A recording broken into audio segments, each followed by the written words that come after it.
I'm so excited about this. I met Eva at School of Rock. How old were you? Like 16, Oh my 15, gosh, so like sweet. that. Not that you're so much older than now, but a little older. Yeah, And um, and uh, and you're in your first or second year at Berklee. I'm in my second, so I'm a sophomore in college now. Yeah. So, yay. So yeah, so some time has gone by, and all the while I've been following you on Instagram and just loving how you put out clip after clip after clip of like these little snippets of a song, and they're, I would say, 99% cover songs, right? Yeah, for now. Yeah, For for now. now. And they're always like a really unique spin. Always. So Yeah. I love that, and your voice is so different. So so excited for you to come talk to us today. Also, being that some of my students that will be watching as well, and any of us that have to go up for a job or an audition. So we're going to talk about that type of stuff, and I want to know all about your practice life and all of that too. Yeah, So, for sure. do you just want to say something brief about yourself before we dive into questions? Is there anything on your mind? Um, oh, I'm bad at intros. I know. Let me put you on the spot. No, it's all good. Yeah, well, I'm Eva. I'm from like Doylestown-ish area, Bucks County, I always say. I'm 20. I'm in my second year of college. I'm just wrapping up my third semester in school. And at Berklee, I came as a piano principal, so that's kind of like my main instrument here. I take piano lessons, I practice on piano, but that's not really conveyed as much online because I kind of just like to delve around as much stuff as I can. So yeah, but that's in terms of Berklee, that's what I'm doing, and it's a lot, but it's super fun, and I'm excited to answer any questions. So yeah. Yay. And you had said you started out before we started recording and everything, you told us you're in finals. It's like next week is the very last week of the semester. So it's a bunch of projects, it's a bunch of like exams. So it's a lot, but almost there. One more Yay. go. Awesome. We hope you do great on your finals. Thank you. All right. So I have some stuff I wanted to ask you. So can you tell me how did you know you were going to have a life of music? Was it where I always say I came out of the womb singing, just always. I just always was singing. I don't, there wasn't a time when I didn't connect to music as being like my everything, my solace, my creative outlet, everything. How about you? Mhm. I'm honestly about the same, but my way of going at it is like I literally just can't do anything else. Like that's kind of my holy grail. I don't also just see myself in anything else. And yeah, I've also just been delving into music since I was really young. And just never really had any other career choices in mind, really. So it was always just gonna be music. I knew since like eighth grade. So yeah. Oh, is that when you started piano? When did you start piano? I started piano when I was really young, like six-ish, and I like started classical and I still play classical. So that's always been a big factor in like, oh yeah, I enjoy this, and I got into more and more stuff on the music realm as the years went by. Um, but yeah, piano was the first thing, and then yeah, all throughout the last Guitar, bass, everything. When did you know you could kind of. sing? Um, I don't know, I slowly began to find out as a kid. I wasn't good as a kid. Let me preface, I was not. But Really? Tell us about that. like I wasn't, I don't know, I was never like I never really took vocal lessons. It was just kind of like something for fun. And then maybe around like fifth grade, I was like, wait, maybe I'm not that bad. And after that realization, I kind of started doing it more and more. And that's kind of like an area that I was able to progress a lot, just like by practicing and by getting better and better. And like influences change, so your voice changes along with them, if that makes sense. Oh, So absolutely. yeah. Yeah. Very cool. Um, along with that, like what is your dream with music? What do you hope happens, or what's the what are your eyes set on? Well, currently I'm a production major, so I'm an independent recording and production student, which is kind of so to kind of give a background, there's the big audio engineering major here at Berklee, and it's super competitive. It's very like a lot of people apply for it. You have to apply for it. You have to get into this major before you actually like claim this to be your major. So, but then I want to say like a couple of years ago, they developed IRP, which is independent recording and production, which is what I do. And it's kind of just a sub branch of that big audio engineering major. And it's more so like you learn how to make music in your own realm, kind of in your home studio. Like I was able to build a little bit of a space right here Hmm. that I call my sort of portable studio. And that's kind of like what it teaches you to basically like teaches you to build everything from the ground up and work in that setting. And that's always been kind of like my main interest. I never really needed like a big studio space. I'd rather have my own that I'm comfortable in to like do whatever I want, basically. Yeah. And I guess to go back to the question, my main goal is to just be self-sufficient in every possible like category of music production there is. So whether that's like recording and then you mix the recording and then mastering the recording and then releasing your own music. So kind of just to be able to supply myself with all of that knowledge and like capability is what I'm aiming to be able to do in the next soon. I don't know. But yeah. That's so cool. So do you envision that people will be like, "Oh, Eva, can you record me? Like I'm talented," and then you kind of work with them, and that be, I guess, where you get your income? Yeah, I mean, like eventually, if that could be the way I get income, that would be amazing. That's gonna be a really hard journey, but I'm definitely willing to, record other people. And then, like, again, as much as I want to record myself, it all starts with collaboration and helping others as well. So it's a matter of, being able to supply yourself with all of that and being able to supply your clients with all of that. So that's kind of where I'm hoping to get. But yeah. That's really cool. Um, all right, so like take us back to auditioning for Berklee. What the heck was that like? Um, it was an experience for sure. I actually have a lot of people like texting me about my audition process right now, and I have some friends at home that are auditioning for Berklee as well, which is cool. So I remember when you're applying, if anybody is interested in applying, you put down a place that you want to audition at because they have different branches come to different parts of like the country, different parts of the world. So that being said, I auditioned in New York City in my senior year of school. And obviously, I mean, I was nervous. It's as any other audition, you're super nervous. And then this is the school you really want to get into. So yeah, it's gonna be nervous.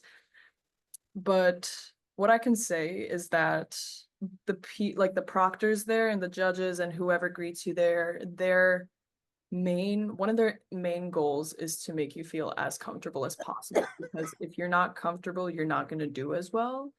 And they understand that. So as you're coming into it, they will definitely, try to ease the tension a little bit and ease the nerves as you come in. And it's almost little conversational sometimes. Like during the audition, I came in, you already know the different portions of the audition, like you prepare a piece and then you have to improvise and then theory stuff.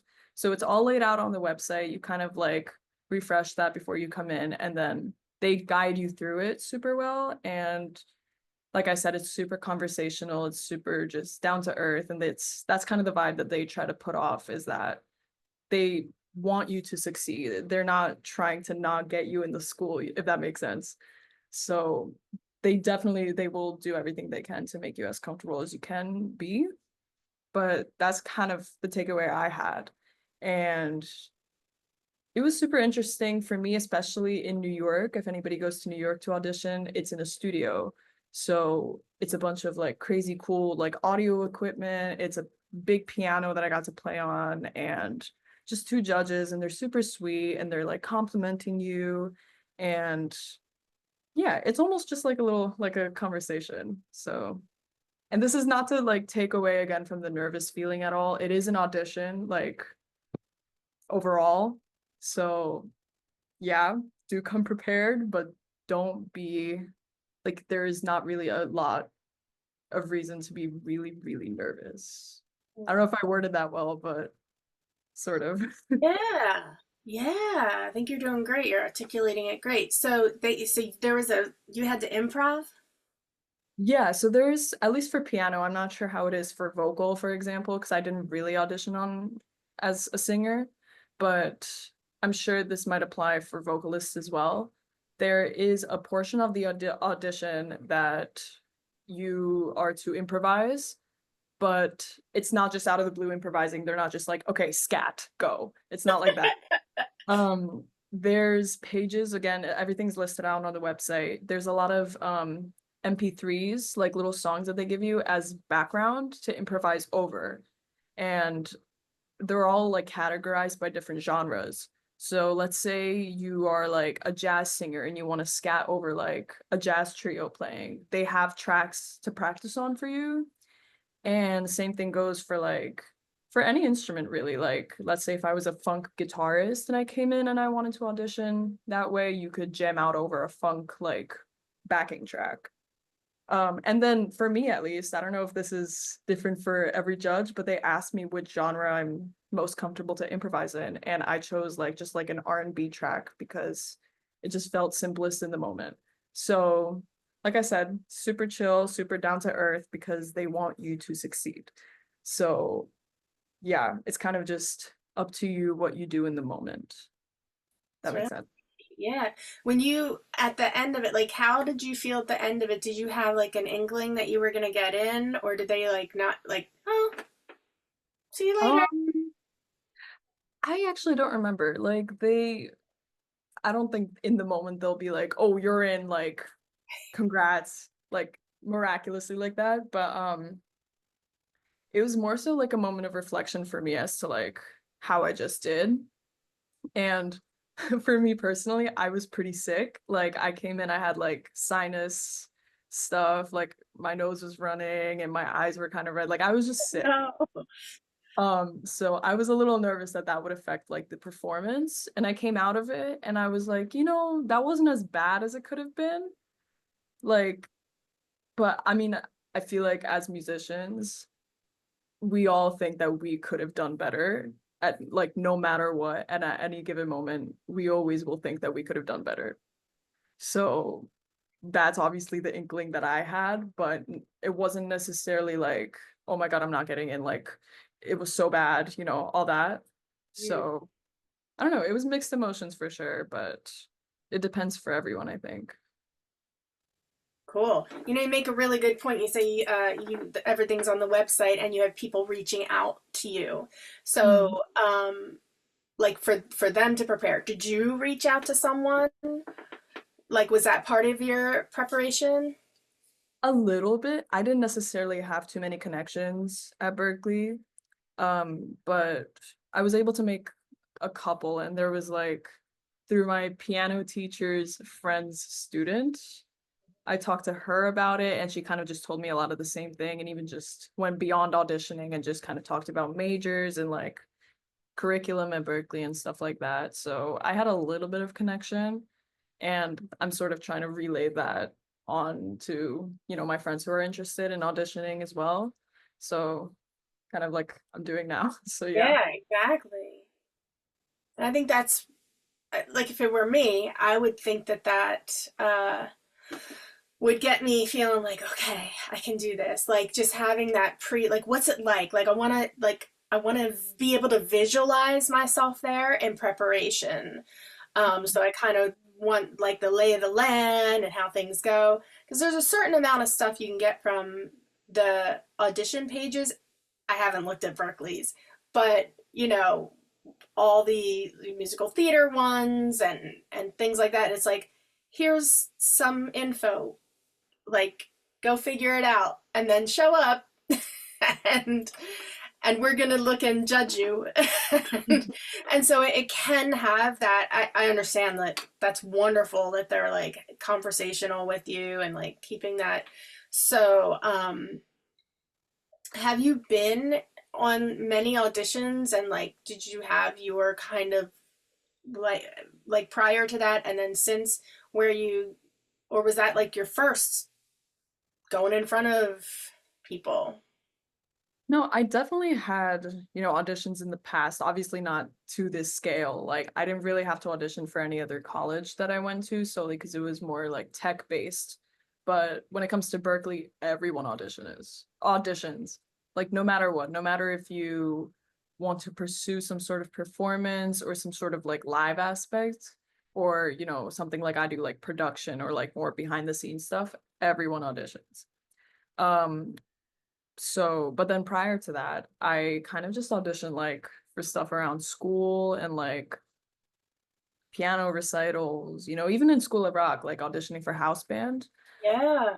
That was always a thing. And for me as well, I also did School of Rock All Stars like a little over a year ago, like 2023 summertime.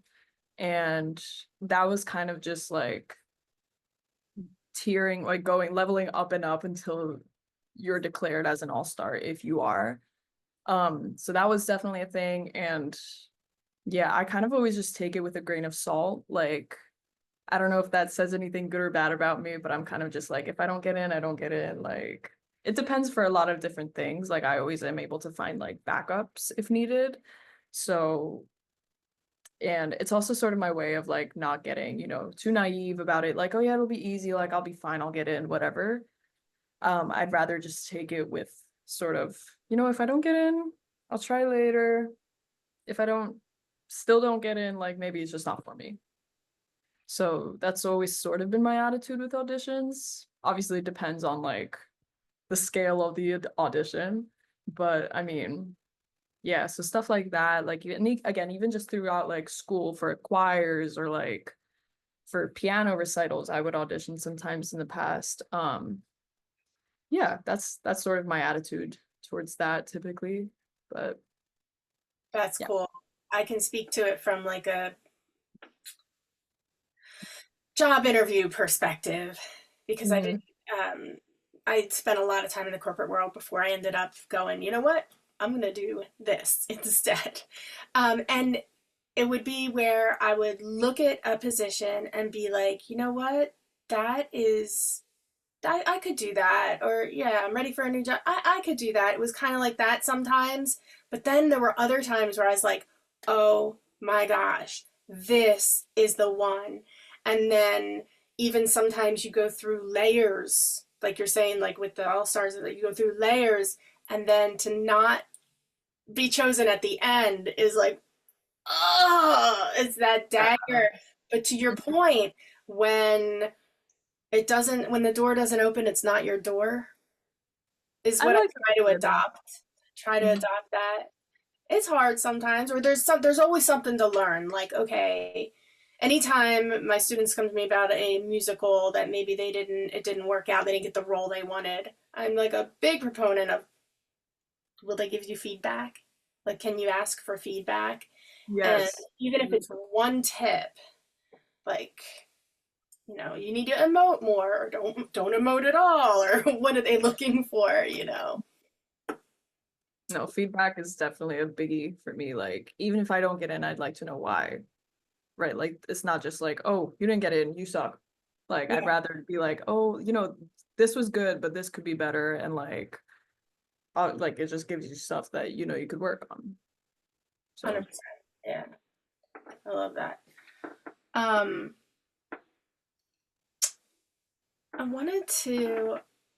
I thought of a question that's not on my list, just out of my head.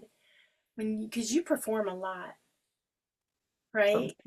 I mean, you perform for the camera a lot, like with your little snippets of that you do on TikTok, Instagram, all the socials.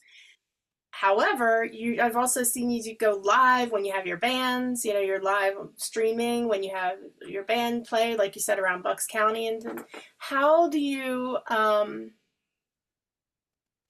any performance anxiety, or once you get up there, does it dissipate? Like, what's your strategy? What's your motto around that? Yeah. I can say when I first started out with performance, it was a very classical background. Mm. Because again, like I said, I've been taking like piano lessons since I was 6. And obviously, if it's classical, it's going to be all this like super formal, like formal dress, formal like setting, quiet, like whatever.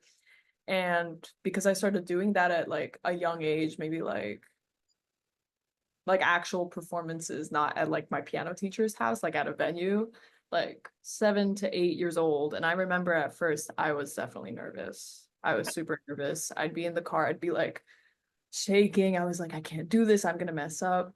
Um, but yeah, I guess that being at such a young age definitely like was the baseline and helped me like sort of figure out like how to avoid performance anxiety and turn it into like excitement, which is what it is now, because now I know it's something that doesn't make me like afraid or scared. It brings me joy.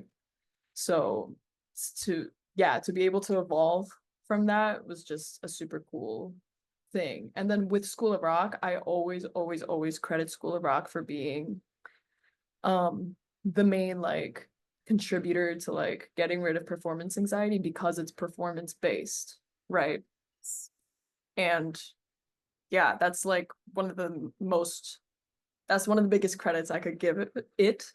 Um because that's so not a classical like environment that I was used to. And so to be able to kind of get out of that more conservative environment and just be on stage and like, play other instruments that's not like classical piano, it kind of opened my eyes to a different environment and how different it could be. And because I did it for like 3 years, something like that, um, yeah, it was just super eye-opening and kind of let me come out of my head a little bit and stop being nervous and be excited instead. But yeah. I love that. So, in other words, do it more Yeah.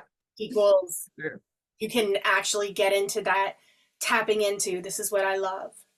This is what I love. And I always tell folks, like, say we do karaoke, it feels so good to do one song and then they're like, okay, next up. I'm like, no, no. Like I just got, like I just got released into like, yeah, this feels good. And now it's like, that's it. So when you're singing in a band or like you say open mic where you get to do like maybe three, sometimes you get a place where they let you do a set, especially if you're a guest. But say you do three, literally by the time you are done those three, you're just like, this rocks. Like this is the blood coursing through this is what I love. For And sure. it's so I totally get what you mean. Do it more and you get to finally connect. Yeah, no, it's my favorite way of like adrenaline. Like what you like when you need an adrenaline rush, like that's my adrenaline rush. Mhm. Um, it's just my favorite and I love it so much. And especially like it's one thing performing by myself, like an acoustic set at a cafe or a restaurant. It's still fun, but it's not the same adrenaline as like with my band, for example, because we plan those shows out and we rehearse for those shows and I know they're going to be good. And just having other people, having my friends on stage with me and having more people actually focused on the show rather than just like being background music, um yeah, it's such a adrenaline rush. I love it so much. And yeah, it's just one of my favorite things to do. And Yeah, every I single could time see I'm you home, lighting up. yeah, no, every single time we're home, like we always try to plan a show or two. So super exciting. Cool. Looking forward to that. With that,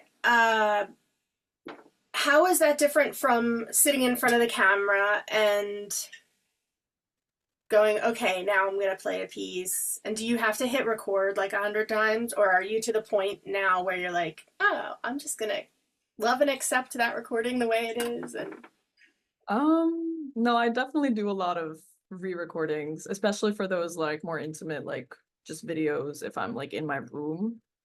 That's like my perfectionist always comes out for those versus when I'm on stage, the like again, the adrenaline and like the energy of being on stage sort of compensates for that. It's more about like yeah, you still want to sound good, but the that energy is like compensating for oh, this is like really bad. And you can't redo it on stage anyways. So that mindset also like comes to you as well and it kind of just changes your way of Yeah, approaching it. yeah, so true. I love that. Um, so I could ask you questions all night. I'm gonna see if my folks here that are on the Zoom with us have any questions. If you do, you can either come on, unmute, or if you're not wanting to use your voice, which you know I want you to use your voice, but if you want to use your voice to type it in the chat, that's cool too. So, anyone want to ask a question, or should I pop in with another one? Um, well, I guess you said you did a lot of covers, so I was curious as to if you did a lot of original music, and if so, who are your influences, and if you were to do like any genre of music, like or style of music for a band, what would like your dream sort of influence or style be? Mhm. Oh my God, that's such a hard question because I literally do not have a favorite like genre. I can't choose. Like my Yeah. Spotify Wrapped is crazy. So like Oh my God. it's so bad.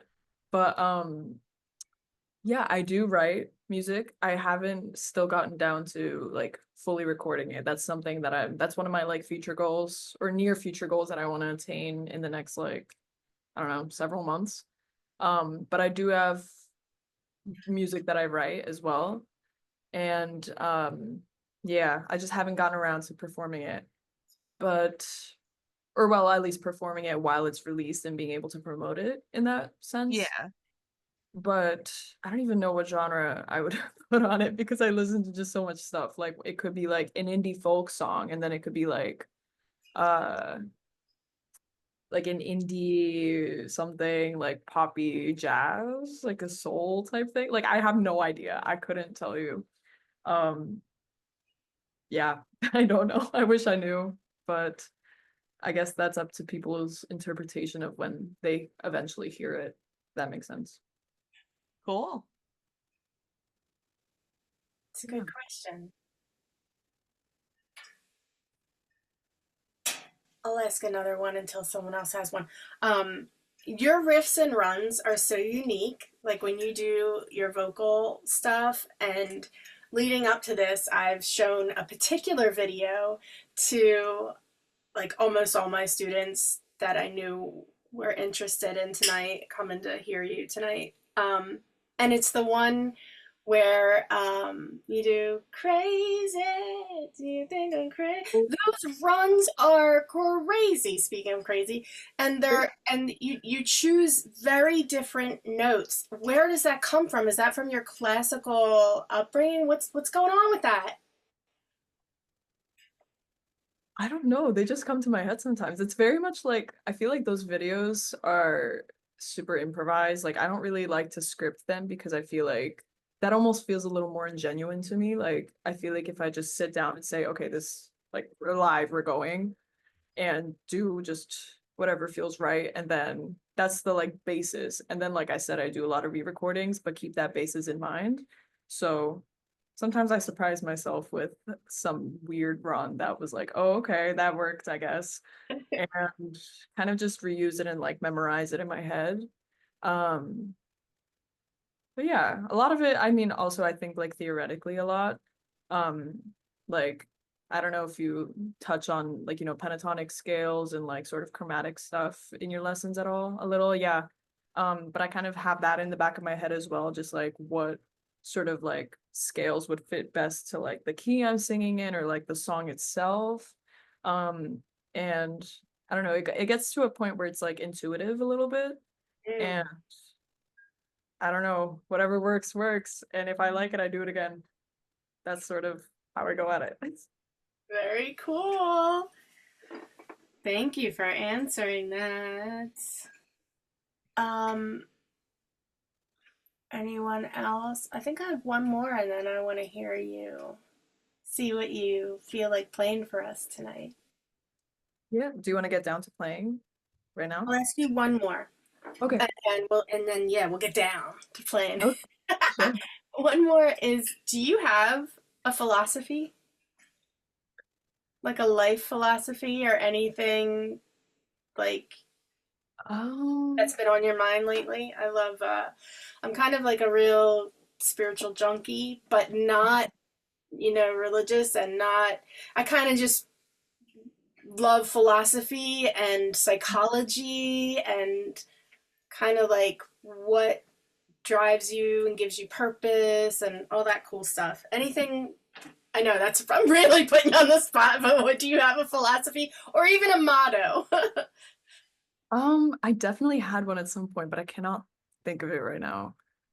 But yeah, I mean, all I can think of now is like I mentioned, like taking things with a grain of salt. Like not everything's like that serious, you know? Like life like just comes. I don't know. I don't know if that's like worded Emma, super well. that's beautiful. Like not to take everything so serious. I I mean, prefer sort my of, yeah. Sometimes it might get in the way of like that sort of mindset. You don't want it to like get out of hand because then, if you don't take anything seriously, then things might start to like go sour a little bit. But like if you find that good balance of like don't be like super, super like crazy serious because that's no fun. And don't be the full polar opposite of that spectrum because then you can't actually get things done.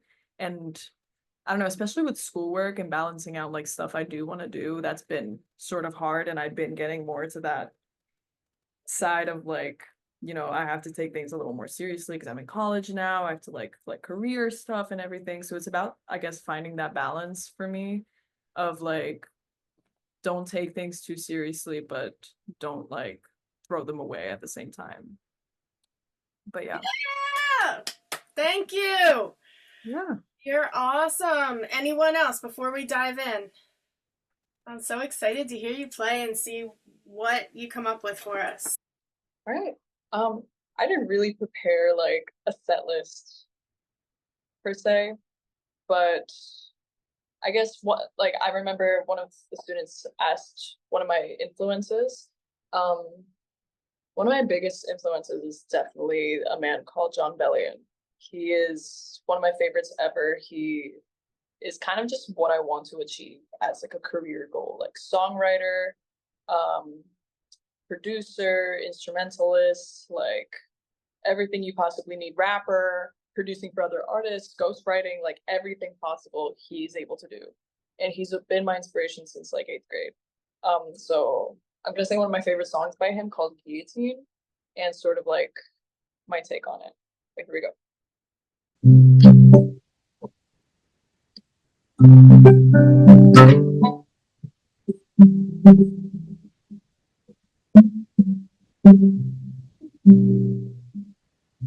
Sleep on me, my chest is green. I will stay. So the ones in your heart won't fade. The secrets you tell me, I'll take to my grave. There's balls in my closet, but you ain't so anyway. And if you have nightmares, we'll dance on the bed. I know it's you love, even when I lose my own. And I even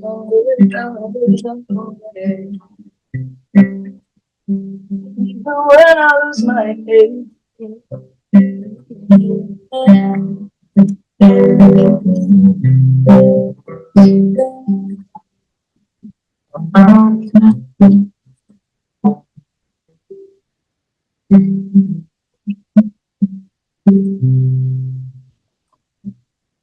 Kiss my lips, Feel the rhythm of your heart and your lips. I will stay. So the hands in your heart won't fade. The secrets you tell me, I'll take to my grave. This bones in my closet, but you ain't so funny. And if you have nightmares, we'll dance on your bed. I know that you love me. When I lose my head,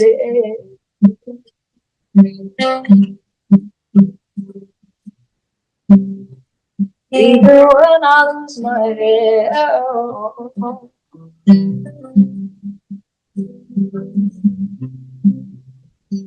even when I lose my head.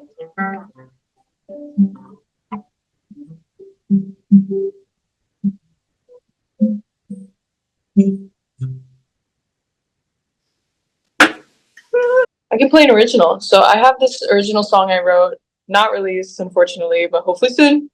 Um, it's called Instability. It's about kind of like it's a breakup, but it's kind of just like the instability of feelings you feel afterwards. It's not like sad or angry necessarily. It's like a weird mixture. So that's yeah.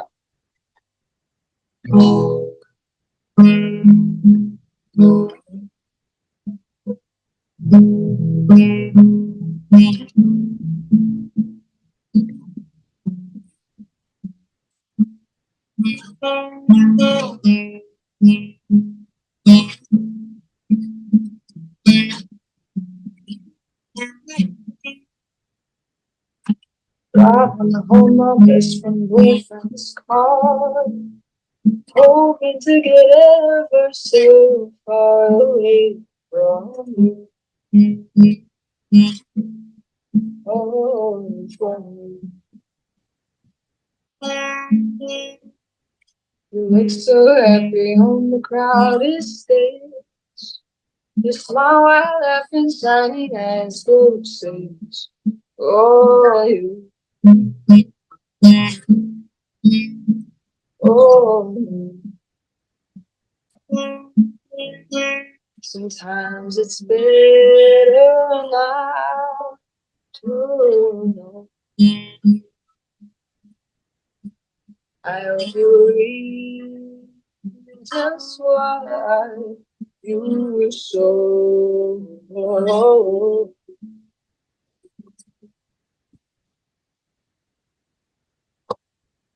Why did I feel blue yesterday? Oh, why did I feel blue yesterday? Every day it seemed to go my way. So why did I feel blue yesterday?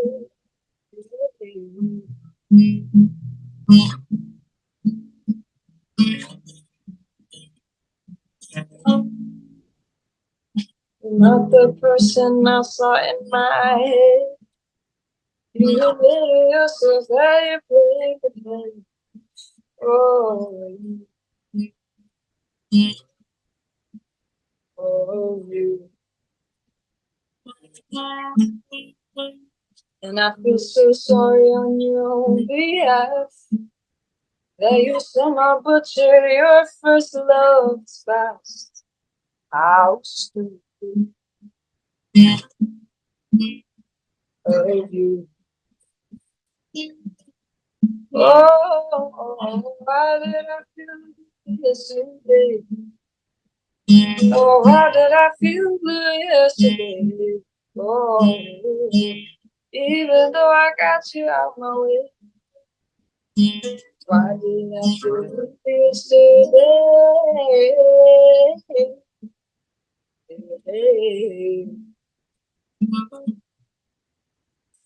Oh, why did I feel blue yesterday?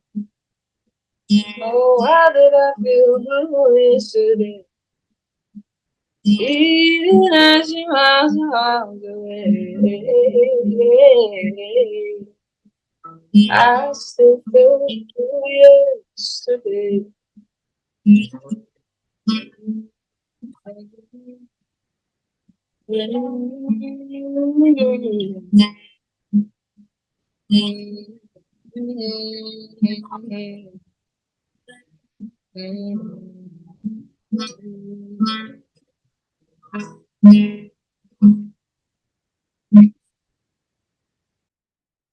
Woo! That's beautiful. I can't wait till that comes out. In a year? Sorry? In a year it's coming out, or? I don't know yet. Hopefully not that long, but in the next year, hopefully. That's exciting. Yay. Thank you so much for doing this. Um, I think for your final number, if you if you're into this, would you do a cappella? A cappella? Yeah, I think we might be able to even hear you stronger, like, and just like ride out your voice with that. I could try. I could try. Yeah, you're so easygoing. This is how I want to be as a performer. Yeah, why not? I'll do that. Why not? Um, wondering what's like the best thing I could do a cappella. Um,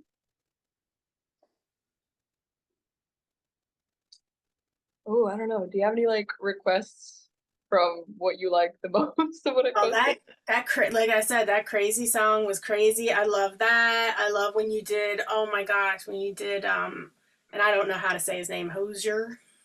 Oh, yeah. Hosier. That was awesome. Oh, just like all of your R&B type stuff that you do with the band, like everything's awesome. Ooh, Yeah. okay. Um, I could do Hosier probably. Okay. Okay. Woohoo. Okay. Okay. Okay. My lover's got humor. She's the giggle at a funeral. Knows everybody's disapproval. Should have worshipped her sooner. If the heavens ever did speak, she's the last true mouthpiece. Every Sunday's getting more bleak. A fresh poison each week. We were born sick, you heard them say it. My church offers no absolutes. She said, worship in the bedroom. The only heaven I'll be sent to is when I'm alone with you. I was born sick, but I love it. Commend me to be well. Yeah, amen, amen, amen. You want me to keep going? Or So awesome. thank you. Do you want to take us to church? Ooh. Maybe a church. Yeah, I don't know. That was great. Thank you so much. Thank you so much for coming and talking to us. Thank And you. thank you all for coming. And thank you, Eva. This was so fun. And when you come around, we'll come to your concerts. Is there anything? Oh, yeah, there was finally one thing I wanted to ask you. Do you want, like, what's one thing we can do to support you? Like, is there a certain channel you want us to go to, or yeah, what do we do? I mean, for starters, you can follow me anywhere. It's Instagram and TikTok are about the same. It's Eva, my name, EVA dot plays, like you play an instrument. So I play. And it's like Instagram is like 3 S's, TikTok is 4 S's, but either way, I think you could find me. Yeah, and then YouTube, same thing. And then if you want to have a couple of performances coming up with my band and by myself in the next month or so, and I will so be posting about them everywhere. But yeah, Awesome. All right, we will do it. Thank you for your time. You're awesome. And thank you thank you all. so much. Thank you for having me. Yay. Great to meet you guys.